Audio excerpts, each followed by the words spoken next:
Good evening students. जैसा कि आज क्लास में मैं बहुत जल्दी आप लोगों को छुट्टी दे दिया था क्योंकि मुझे कुछ काम पड़ गई थी, इसलिए मैं क्लास में ये लिखने के बाद आपको पढ़ा नहीं पाया था। तो मैं आपसे प्रॉमिस किया था कि आप लोग इस डिफिनेशन को आप लिख लें और मैं आपको ऑनलाइन पढ़ा दूंगा। ठीक है, मैं ये कहा था। ठीक है, तो मैं अपने प्रॉमिस के मुताबिक, मैं प्रॉमिस जो किया था उसे पूरा करने के लिए मैं आपको ऑनलाइन क्लास आपको पढ़ा के अभी समझाने वाला हूँ। ठीक है, तो चलिए हम आज आपको पढ़ाएंगे countable and uncountable non. What is countable non and what is uncountable non.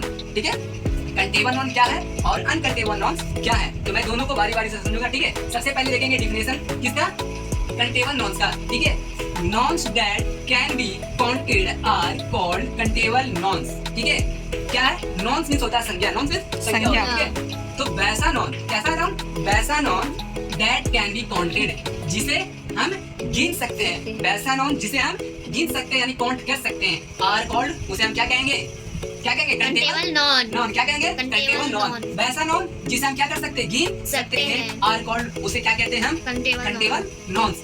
उसका एग्जांपल क्या होगा, an elephant, an elephant, few two L, 4 by etc वगैरह। etc यानी और भी हो सकते हैं। ठीक है, बट सारा एग्जांपल एक साथ देना बोर्ड पे पॉसिबल नहीं है, इसलिए मैं थोड़ा ही एग्जांपल दिया। ठीक है, तो वैसा नॉन, वैसा नॉन, वैसा नॉन कैन बी, क्या लिखा, nouns that can be counted, वैसा नॉन जिसे हम गिन सकते हैं, are called countable nouns, are called countable nouns. वैसा नॉन जिसे हम गिन सकते हैं उसे क्या कहते हैं, कंटेबल नॉन्स। क्या कहते हैं, कंटेबल नॉन्स। एग्जांपल क्या है, N elephant, few toys, 4 boys etc। ठीक है, अब हम देखेंगे, ये समझ में आ गया, कोई दिक्कत। ठीक है, आप लोग को अगर समझ में नहीं आया तो आप कमेंट आप लोग करेंगे। ठीक है, कमेंट पे कीजिएगा कि ये समझ में नहीं आया, मैं फिर से आपको कल क्लास में आएंगे तो समझाने की कोशिश करूंगा। ठीक है, तो वैसा नॉन जिसे हम गिन सकते हैं उसे कंटेबल नॉन कहते हैं, जैसे एलिफेंट, फ्लू टॉयल, 4 बॉयज वगैरह etc। ठीक है, अब दूसरा देखेंगे, nouns that can not, nouns that can not, ध्यान दीजिएगा, इसे हम कैन बी काउंटेड, बट यहाँ क्या लिखा हुआ, कैन नॉट बी काउंटेड। ठीक है, इसे गिन सकते हैं बट इसको हम गिन नहीं सकते, इसको हम गिन सकते हैं बट इसे हम गिन नहीं सकते। ठीक है, तो वैसा नॉन जिसे गिना जा सकता है, countable noun, but nouns that can not be counted, nouns that can not be counted, वैसा नॉन जिसे हम क्या कर सकते हैं, गिन नहीं सकते हैं, गिन नहीं सकते हैं, आर कॉल्ड, उसे क्या कहते हैं, अनकंटेबल। इसमें यहाँ पे हाइफन दे दिया, उसके बाद कर दे अनकंटेबल नॉन्स, वैसा नॉन जिसे हम गिन नहीं सकते हैं। ठीक है, वैसा नॉन जिसे हम कैन नॉट बी काउंटेड, जिसे हम गिन नहीं सकते। ठीक है, उसको हम जिसको हम काउंट नहीं कर सकते हैं, आर कॉल्ड, उसे क्या कहेंगे हम, अनकंटेबल नॉन। फॉर एग्जांपल समझेंगे, यहाँ एग्जांपल क्या होगा, एग्जांपल में देखिए, सम वाटर, ठीक है, सम वाटर, सम बॉयज, ठीक है, etc वगैरह। ठीक है, अच्छा एक बात और समझिए। ठीक है, 1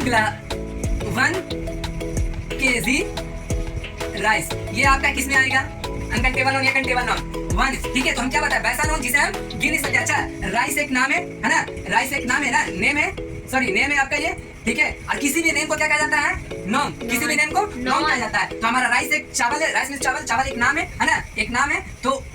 तो वैसा नॉन जिसे हम गिन नहीं सकते, तो राइस हमारा एक नाम है। तो ये बताइए, इस नाम को यानी राइस को हम 1 केजी राइस को गिना जा सकता है या नहीं गिना जा सकता। तो जिस राइस को गिना नहीं जा सकता, ठीक है, सॉरी, जिसे हम गिन नहीं सकते, जिस नॉन को हम गिन नहीं सकते हैं, वो किसमें आएगा, अनकंटेबल नॉन में। जिसे हम गिन नहीं सकते हैं, तो हम चावल को गिन सकते हैं। ठीक है, 1 केजी चावल को गिन सकते हैं, 1 चावल, 2 चावल, 3 चावल नहीं गिन सकते, तो वो किसमें आएगा, अनकंटेबल नॉन। ठीक है, यहाँ दिया जा रहा है 1 लीटर LTR, 1 लीटर वाटर या दूध, तो हम 1 लीटर दूध को गिन सकते हैं, 1 दूध, 2 दूध, 3 दूध कर सकते हैं, 1 मिल, 2 मिल, 3 मिल कर सकते हैं, नहीं, तो वो अनकंटेबल नॉन में आएगा। तो जिसे हम गिन नहीं सकते, अनकंटेबल नॉन, जिसे गिन सकते हैं, कंटेबल नॉन। ठीक है, तो आप अच्छे से इसे याद कीजिए, पढ़िए, लिखिए और इस वीडियो को देखिए। और अगर जो चीज आपको समझ में नहीं आ रही है, आप कमेंट कीजिए या मैसेज कीजिए मेरे व्हाट्सएप ग्रुप पे। ठीक है, ट्यूशन ग्रुप पे आप मैसेज कीजिए, सर मुझे समझ में नहीं आया, भैया मुझे समझ में नहीं आया, अंकल मुझे समझ में नहीं आया, जिसके जो रिश्ते में लगते हैं, मैं उसे कल क्लास में समझाने की पूरी कोशिश करूंगा। बट फिलहाल मैं आपको अभी इससे रिलेटेड मैं कुछ होमवर्क आपको सेंड करूंगा, वो आप कर लीजिएगा। ठीक है, हो सकता है मैं आज भी सेंड कर सकता हूँ या फिर कल भी सेंड करूंगा, आपको क्लास में